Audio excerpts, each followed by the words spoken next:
we have 10 different designs. This particular design is made for a toe application, and on the template it's going to tell you how many stones each one of the designs use and the size of stones that the template uses. So for example, here's our full nail template, and the full nail template, each one of these has 98 stones in it, and then the stone size, if you guys can see that, I know it's a little difficult, the size is SS3. So when you get your templates home, you're going to be able to keep track of which stone size, because we're going to have templates, we already have templates for SS3 and SS5, and we'll soon be coming out with the full nail and full toe application for SS6 size stones as well. So that's a good way for you to keep up with the stone size, and this is on each template to kind of help you gauge your cost.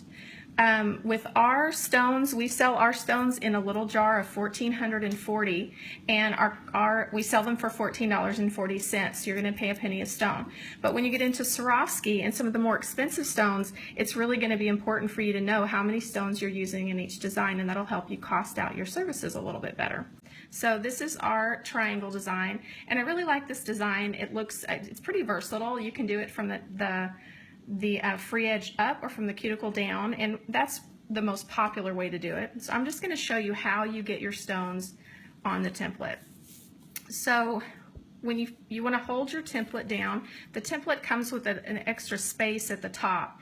At the bottom, you'll see the designs are really, really close to the bottom. The space at the top is so that you can actually hold it down pretty firmly, because when you're sliding your stones on top, you don't want them to go under the template and slide under. You want them to go on the top. So you put a little bit of pressure here with these two fingers, and then you just scoop your stones on top. I'm doing this on top of a sheet of white copy paper, and I'll show you why I like to do it this way. You can do it, you can place your little template in a flat Tupperware dish to keep your stones corralled. I like to use just a little piece of paper, and I'll show you why here in just a minute. So once I have my stones on the pile, it's really important to keep your stones all together like this in a little pile.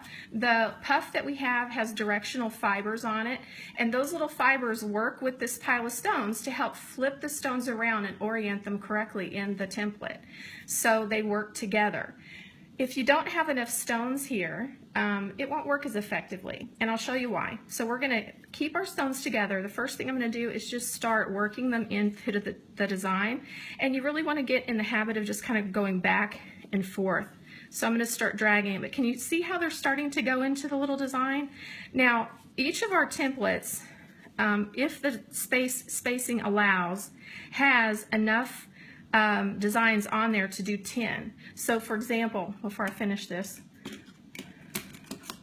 I'll show you our diamond. So our diamond, as you can see, has 10 of the same design. The reason that we did this is so that you can do all 10 nails if you have a customer that comes in that wants 10 designs.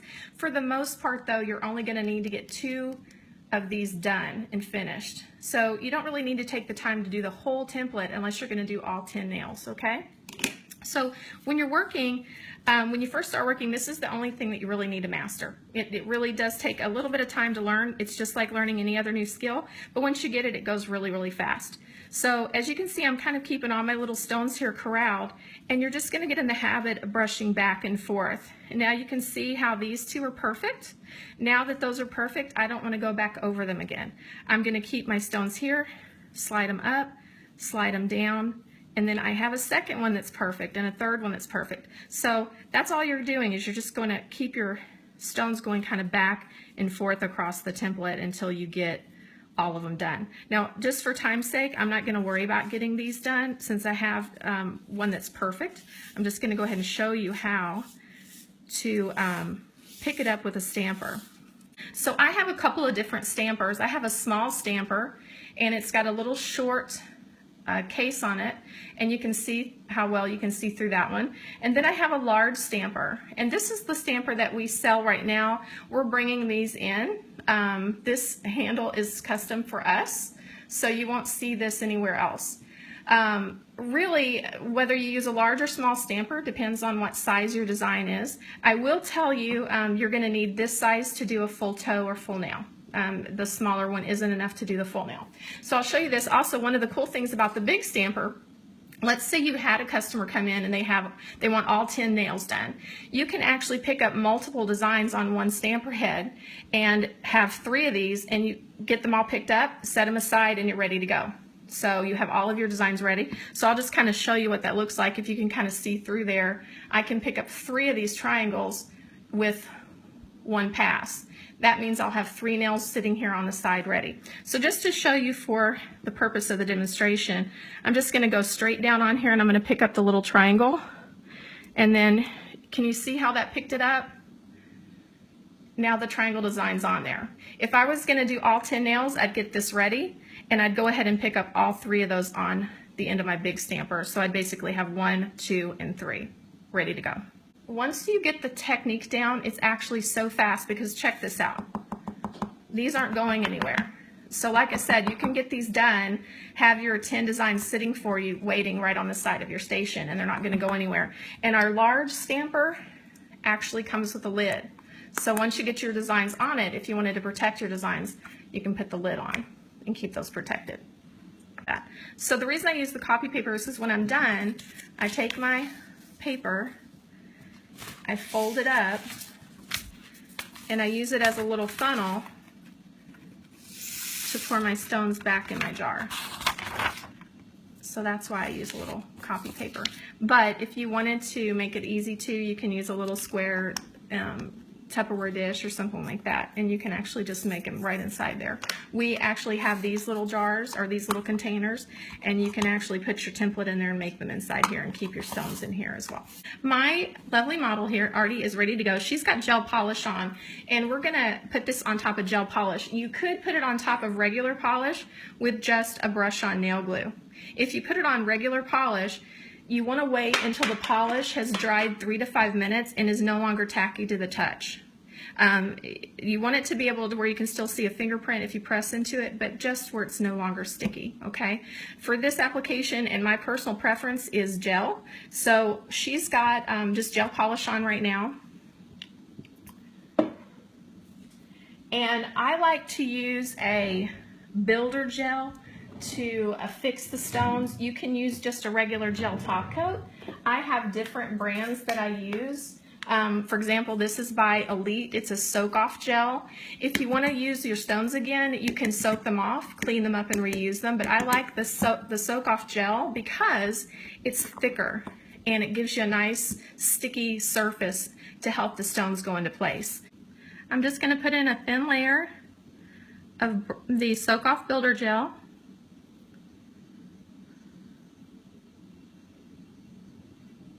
And what I usually like to do is do a layer that's just about the thickness or half the thickness of the stone that you're going to apply. And that way the stones kind of sink in about halfway into the gel, and it acts like a little bezel setting and helps hold them in place. Okay, so we're just going to kind of let that smooth over. Now, at this point, what you want to do is you want to have your customer place her hands flat on the table. You do not want to hold her hand. And the reason we don't hold her finger is because it's hard to get the placement without moving it a little bit. We just want her flat down on the table. And so what I'm going to do now, I hope you guys can see this, I'm going to go straight down with my clear stamper, and I'm going to place this at her cuticle. And I'm just going to go straight down and straight up. So you see how cool that is?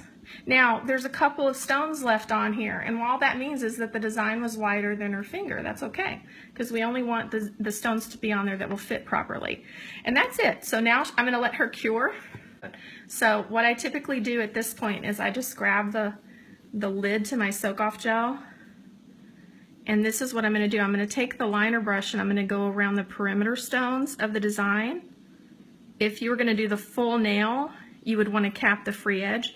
But all I'm going to do is right now is just go along the perimeter, and then instead of covering the nail with gel, it kind of dulls the stones, I'm going to put a little dot of gel in between the stones. And what that's doing is creating a little clear prong, a little jewelry prong kind of out of gel, and I'm just dotting that in there, but you don't want to go across the stones or it will dull them. I'm going to make sure my perimeter stones are nice and done. Okay, and because this particular soak-off gel doesn't have a shine, I'm going to drag that top coat all the way down to the end because I want her to finish with a nice shine. It looks like she's got a little piece of fuzz there. But that's it. So now she's going to cure, and I'm just going to come in and clean the tacky residue off of her. So what do you guys think? She's a little sparkly and blingy. But see how super easy that was?